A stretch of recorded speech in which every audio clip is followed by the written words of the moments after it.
Hello guys, welcome to my YouTube channel banking by Shubham. So आज मैं आप लोगों के लिए जैसे कि आप लोग सभी जानते होंगे कि स्टेट बैंक ऑफ इंडिया का जो भी नोटिफिकेशन है क्लर्क के लिए वो रिलीज़ हो चुका है और आज से हम लोग फॉर्म फिल कर सकते हैं, राइट। तो उसी का एक ऑफिशियल नोटिफिकेशन है, आप देख सकते हो।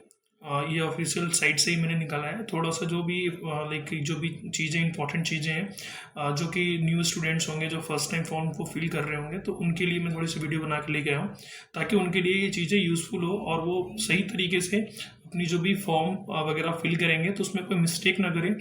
तो उसी के लिए मैं वीडियो लेके आया हूँ, राइट।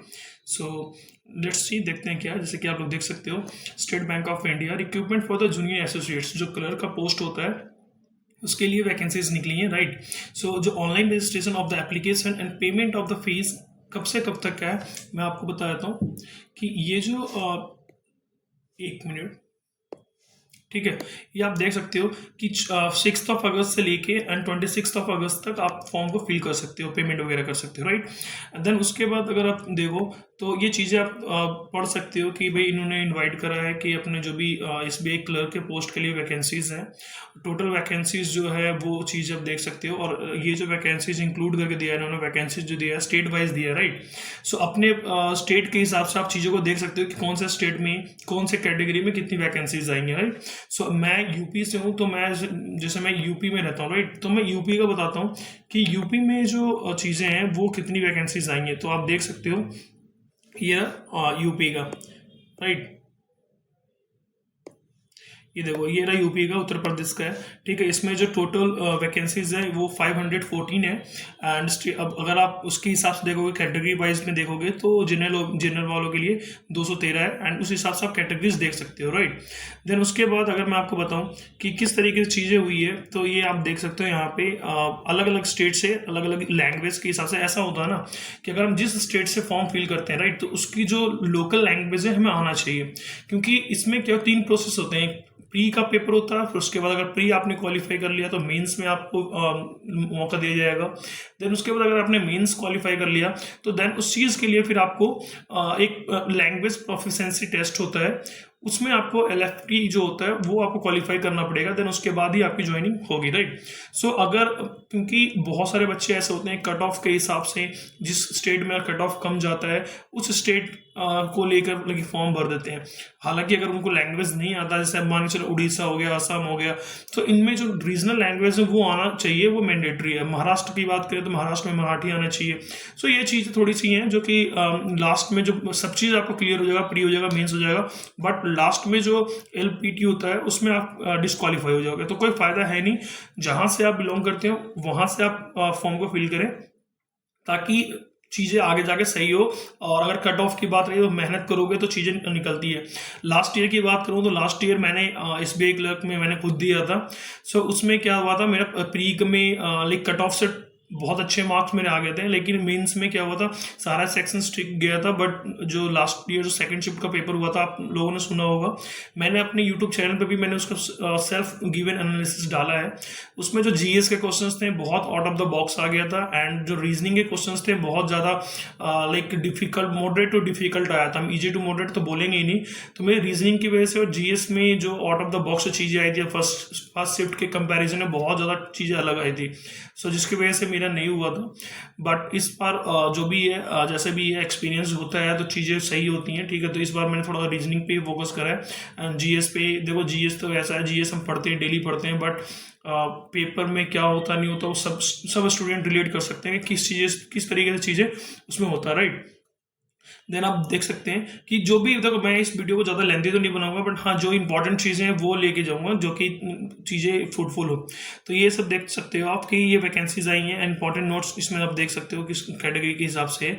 इसमें जो मेन जो वो है कि क्राइटेरिया क्या है कि कौन से ऐसे कैंडिडेट्स हैं जो एलिजिबल है इसके लिए। तो एज लिमिट क्या है कि आपका जो 1 अप्रैल 2025, ठीक है, 1 अप्रैल 2025 तक आपका जो एज वो कैलकुलेट किया जाएगा। उसमें आपको है ना 20 साल से ना तो आप कम होना चाहिए, ना ही आप 28 साल से ऊपर होने चाहिए, राइट।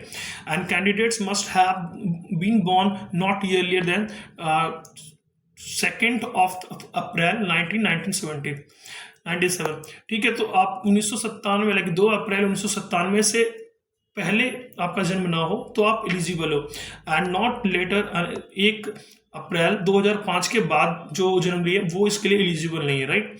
एंड रिलैक्सेशन की बात करें तो ओबीसी में 3 साल रिलैक्सेशन है, SC ST के लिए आपको 5 साल का रिलैक्सेशन है, एंड जनरल के लिए तो देखो ये तो आप ये उसके लिए जो होता है जो डिसेबिलिटी चीज़ें होती हैं उनके लिए, ठीक है। नॉर्मल आप देख सकते हो।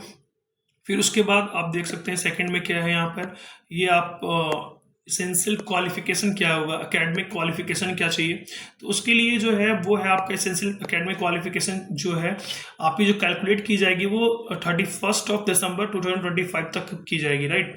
दो graduation in any discipline from the recognised university and the equivalent of the qualifications recognised as such by the central government. किसी भी आप यूनिवर्सिटी से आप चीज़ें करके आओ, कोई दिक्कत नहीं है, बट एक सेंट्रलाइज होना चाहिए, रिकग्नाइज होना चाहिए यूनिवर्सिटी, जिस भी यूनिवर्सिटी से आप पढ़ के आ रहे हो, राइट। तो उसके बाद candidates having the integrated dual degree certificate should ensure that the date of passing IDD is on and before 31 December 2025। कहने का मतलब ये है कि आप जो डेट है 31 दिसंबर 2025, उस डेट तक आपके पास जो डिग्री है ग्रेजुएशन की वो आपके पास हो जानी चाहिए। अगर नहीं भी है तो आपके पास जो सर्टिफिकेट है उस पर डेट मेंशन होना चाहिए कि आप 31 दिसंबर 2025 तक या 25 से पहले आप ग्रेजुएट हो चुके हो, राइट। देन उसके बाद यहाँ पर चीज़ें है कि जो candidates in final year and final semester में ग्रेजुएशन में also apply provisionally subjected to condition that, वो खुद मतलब वो भी अप्लाई कर सकते हैं, बट कंडीशन इसमें क्या selected they will have to produce like proof of having passed the graduation examination on and before 31 December 2025। कि अगर वो कैंडिडेट्स भर सकते हैं, वो पेपर दे सकते हैं, अगर वो उसमें पास हो जाते हैं तो उनको क्या करना पड़ेगा, प्रूफ देना पड़ेगा कि वो 31 दिसंबर 2025 से पहले वो क्वालिफाइड हो चुके हैं, राइट। देन उसके बाद जो है date of passing eligibility examination will be dated appearing on the marks sheet. ये चीज़ें मैंने आपको बता दिया कि जो भी आप सर्टिफिकेट शो करोगे उसमें जो डेट ऑफ पासिंग है वो चीज़ मेंशन होना चाहिए, right. It's a mandatory. And then उसके बाद आप देख सकते हो किस तरीके से reservation for the person with the benchmark disabilities, ठीक है। तो उनके लिए क्या क्या रिजर्वेशन है, क्या क्या आरक्षण दिया गया है, तो वो आप चीज़ें देख सकते हो, ठीक है। और क्या क्या क्राइटेरिया होना चाहिए वो चीज़ें, तो मैं इस चीज़ को तो इतना नहीं बताऊंगा डिटेल्स में क्योंकि वीडियो बहुत ज़्यादा लेंथी हो जाएगी, राइट। सो जो भी पर्सन अगर इस चीज़ से रिलेट करते हैं तो आप पढ़ सकते हो, राइट। देन उसके बाद मैं आपको बताऊंगा कि सिलेबस वगैरह क्या है, किस तरीके से चीज़ें होती हैं, नॉर्मल सभी को पता है, ठीक है। सो आप ये देख सकते हो क्या सिलेक्शन प्रोसीजर क्या है, ये इंपॉर्टेंट चीज़ है जो न्यू स्टूडेंट है उनके लिए बहुत ही इंपॉर्टेंट है, राइट। सो आप देख सकते हो कि selection procedure selection process will consist of online test, preliminary and the mains exam, जिसे हम प्रीलिम्स बोलते हैं एंड मेंस एग्जाम बोलते हैं, and the test of the specified opted local language. जैसे कि मैंने आपको बताया कि भाई प्री मेंस के बाद एक लोकल लैंग्वेज का टेस्ट होता है, वो मैंडेटरी है। सो फर्स्ट फेज क्या होगा, प्रीलिम्स का होता है एग्जामिनेशन, ऑनलाइन प्री एग्जाम होता है, कंसिस्ट ऑफ 100 क्वेश्चंस होते हैं, उसमें 3 सेक्शंस होते हैं, उसमें इंग्लिश का सेक्शन होगा एंड न्यूमेरिकल एबिलिटी का है, रीजनिंग एबिलिटी का होता है, ठीक है। जो इंग्लिश का सेक्शन होगा वो 30 क्वेश्चंस होंगे, 30 मार्क्स के होंगे, 35 क्वेश्चंस 35 मार्क्स के होंगे, इसमें 35 क्वेश्चंस 35 मार्क्स के, टोटल हमारे 100 क्वेश्चंस होंगे 100 मार्क्स के, 1 घंटे का टाइम मिलता है, राइट। उसके बाद अगर मैं आपको बताऊं कि इसमें आप देख सकते हो कि भाई जो मेंस का पेपर होता है, मेंस में क्या होता है, जनरल अवेयरनेस वगैरह होता है, जनरल अवेयरनेस, फाइनेंशियल अवेयरनेस होता है, बैंकिंग अवेयरनेस वगैरह, वो एक सब्जेक्ट होता है। देन उसके बाद जनरल इंग्लिश हमारे पास होता है, जनरल इंग्लिश, हमारा जनरल अवेयरनेस। पिछली बार जो ये जो हमारे शिफ्ट में, मेरे शिफ्ट में मैं पर्सनली बताऊं तो बहुत ज़्यादा आउट ऑफ द बॉक्स आया था। मैप नॉर्मली हम ये कहते हैं कि बैंकिंग सेक्टर के लिए लास्ट के जो 6 मंथ्स होते हैं मोस्ट इंपॉर्टेंट होते हैं, राइट। तो मैंने पूरा वो मुझे कन्फर्म है कि हाँ मैंने वो चीज़ें सही से करी है और मुझे अपने ऊपर कॉन्फिडेंस था, बट फिर भी उसमें से ज़्यादा नहीं, 3 या 4 क्वेश्चन ही वहाँ उसमें आए थे, बाकी सारा आउट ऑफ द बॉक्स था मेरे शिफ्ट में, सेकंड शिफ्ट की बात कर रहा हूँ मैं। एंड जनरल इंग्लिश में चीज़ें सही थी, ड्यूरेबल था, तो ये इसमें ये आप देख सकते हो 50 नंबर के 50 मार्क्स के हैं, ठीक है, 35 मिनट्स मिलेंगे इसमें। सो आप इसमें वेटेज भी देख सकते हो, जनरल अवेयरनेस का जो वेटेज है बहुत ज़्यादा है। एंड देन इंग्लिश की बात करें तो 40 नंबर उसमें 40 क्वेश्चन आएंगे, 40 मार्क्स के होंगे। एंड क्वांटिटेटिव एप्टीट्यूड में मैथ जिसे हम बोलते हैं वो 50 क्वेश्चन होंगे, 50 मार्क्स के, ठीक है। देन उसके बाद reasoning ability and the computer aptitude, इसमें चीज़ें जो है 50 क्वेश्चन होंगे, 60 मार्क्स के होंगे। एंड इसमें भी जो चीज़ें होती हैं बहुत ज़्यादा लेंदी होती है, कैलकुलेटिव होती है। तो जो कैंडिडेट्स अगर फिल कर रहे हैं तो मैं अभी से ही बोलूँगा कि प्री के साथ साथ मेंस की भी चीज़ें लेके चलो। जो पजल्स वगैरह होती हैं, इनपुट आउटपुट हो गया, या फिर इनवर्स लॉक्स हो गया, इनइक्वालिटी कोडिंग, लाइक इनक्वालिटी हो गया, ब्लड रिलेशन हो गया, तो ये चीज़ें थोड़ी सी जो है मेंस लेवल का लेके चलोगे तो प्री अपने आप चीज़ें होती है, राइट। तो ये चीज़ आप देख सकते हो। देन उसके बाद यहाँ पर आप जो मोस्ट इंपॉर्टेंट चीज़ है जो मैंने आपको बताया था लैंग्वेज के लिए, वो यहाँ पर आ गया कि भाई आपको क्या करना है। यहाँ पर आप देख सकते हैं लोकल लैंग्वेज प्रोफिशिएंसी टेस्ट होता है कि provisionally selected candidates not having studied in 10th and 12th any of the specific local language of the state applied, कि किसी भी अगर आप स्टेट से आप कर रहे हो तो उसका जो लोकल लैंग्वेज है एटलीस्ट वो आपको आना चाहिए, राइट। और उस तरीके से चीज़ें आप उसमें जो LLPT जो टेस्ट होता है लोकल लैंग्वेज प्रोफिशिएंसी टेस्ट, उसमें आप क्वालिफाइड होने चाहिए। वो होता किस तरीके से, तो टेस्ट पैटर्न क्या है, non verbal test, it means written आपका जो होगा, ऑब्जेक्टिव एंड सब्जेक्टिव दो सेक्शंस होते हैं उसमें। नंबर्स ऑफ क्वेश्चंस जो होंगे दोनों में 3 क्वेश्चंस होंगे, एंड जो नंबर ऑफ क्वेश्चंस होंगे लाइक पैसेज जो होंगे 3 होंगे, क्वेश्चंस हमारे पास 15 क्वेश्चंस होंगे 15 मार्क्स के। If you talking about the verbal test, like जो आपको बोलना पड़ेगा, तो उसमें आपको 20 मार्क्स के क्वेश्चंस होंगे। उसमें स्पेसिफिक चीज़ें नहीं दी गई है कि क्या कितने क्वेश्चंस होंगे, वो उस टाइम आपको जब भी आपसे पूछा जाएगा तो वो उस समय ही चीज़ें लाइक डिसाइड की जाएगी, राइट। वो आप देख सकते हो। देन इसके बाद मैं आपको बताऊं थोड़ा सा, ये चीज़ें मैंने बता दिया, ये आपका medium list of the medium of examination according to the states applied for, कि इसमें ये थोड़ा सा दे रखा कि भाई कौन से स्टेट में किस तरीके की लैंग्वेज आती है, वो चीज़ आप देख सकते हो और उस हिसाब से आप अपने फॉर्म को फिल कर सकते हो। क्योंकि देखो इंग्लिश हिंदी तो नॉर्मल है, इंडिया है तो ये चीज़ें चलेंगी, but if you talking about the Andhra Pradesh, if you talking about the Assam, and तो it means you have to know about the Assamese language, Bengali language, and if you're talking about the Andhra Pradesh, so Telugu and Urdu, so it's mandatory, right। और अगर आप बात करें गुजरात की बात करें तो गुजराती आनी चाहिए, लाइक पंजाब की बात करें पंजाबी आनी चाहिए, हरियाणवी आनी चाहिए। तो ये चीज़ें थोड़ी सी हैं कि जिस स्टेट की बात करोगे उसकी जो लोकल लैंग्वेज है वो आपको आनी चाहिए, राइट।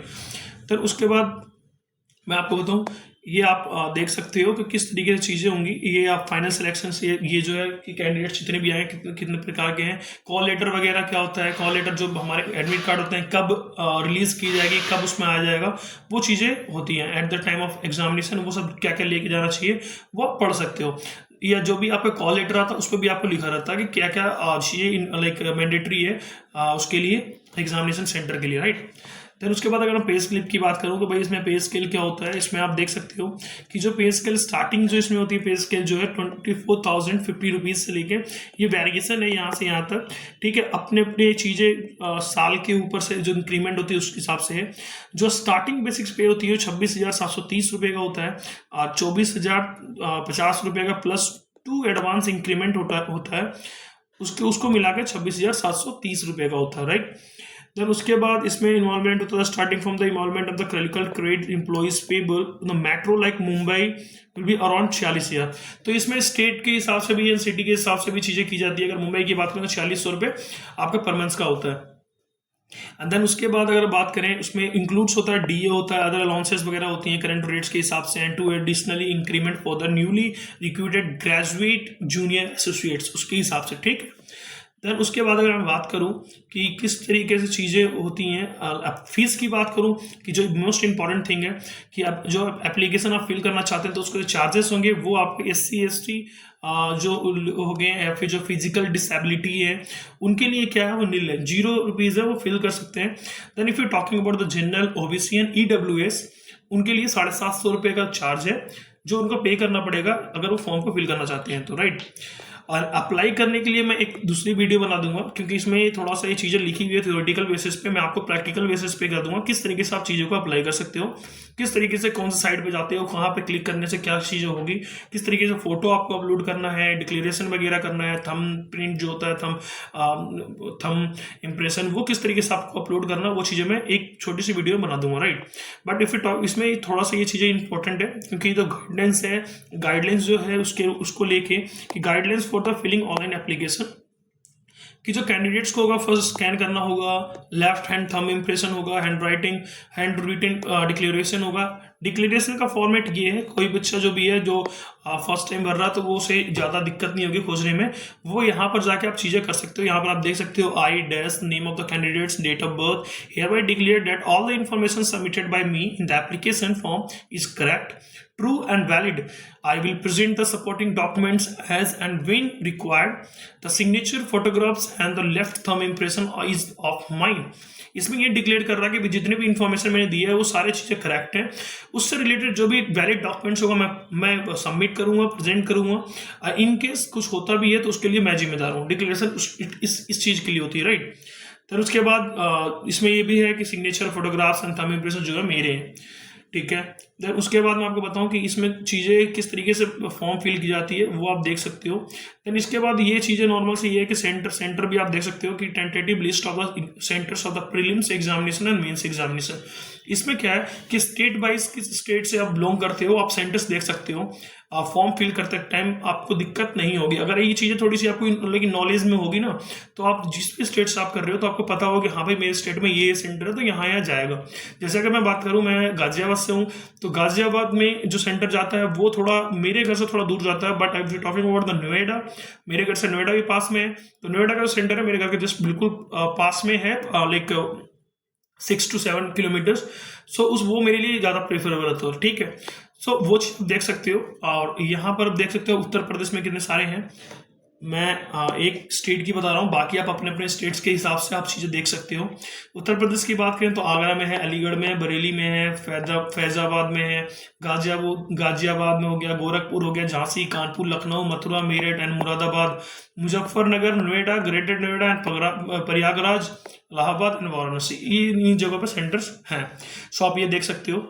देन ये ये चीज़ें देखो, यहाँ पर जो गाइडेंस है किस तरीके से होने चाहिए, थंब इम्प्रेशन कैसा होना चाहिए, हैंड रिटन डिक्लेरेशन क्या होना चाहिए, कितने फोटोग्राफ्स की इमेज की साइज़ क्या होनी चाहिए, ये सब चीज़ें ये चीज़ें मैं आपको प्रैक्टिकली बताऊंगा। ये थ्योरेटिकल आप जाओगे तो बहुत टाइम लग जाएगा, ठीक है। सो बस यही चीज़ है, ये इस तरीके से आप चीज़ें देख सकते हो, इतना ही है।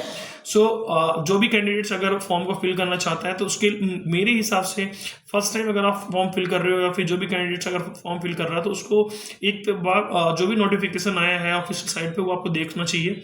और बाकी जो इंपॉर्टेंट चीज़ें थी मैंने आपको वीडियो के माध्यम से मैंने बता दिया है। अगर वीडियो पसंद आती है तो चैनल को लाइक, शेयर, सब्सक्राइब करना ना भूलें। और अभी रिसेंटली ही मैंने कुछ दिन पहले अपने चैनल पर जितने भी IBPS लाइक SBI PO का जो पेपर हुआ था 4 अगस्त का फर्स्ट शिफ्ट में, वो मैंने दिया था और मैंने अपने चैनल पे अपलोड भी करा है, तो आप पेपर को देख सकते हो। और जो भी जैसे भी उसमें रहता है, जो भी आप लोग देते हो, तो आपकी क्या ट्रेंड होता है, किस तरीके से चीज़ें आ रही है, वो आप उससे देख से आइडिया लगा सकते हो, ताकि आपकी जो प्रिपरेशन होगी उसमें आपको हेल्प मिलेगा, राइट। सो बस इतना ही रखूंगा, वीडियो ज़्यादा लंबी नहीं रखूंगा। और बस इतना बोलना चाहूँगा कि अगर वीडियो पसंद आती है तो चैनल को लाइक से सब्सक्राइब करना ना भूलें। और इस चैनल पे आपको बैंकिंग से रिलेटेड ही चीज़ें मिलेगी जो कि बैंकिंग कैंडिडेट्स के लिए फ्रूटफुल ही होगी, ठीक है। सो मिलते हैं फिर नेक्स्ट वीडियो में, तब तक के लिए धन्यवाद।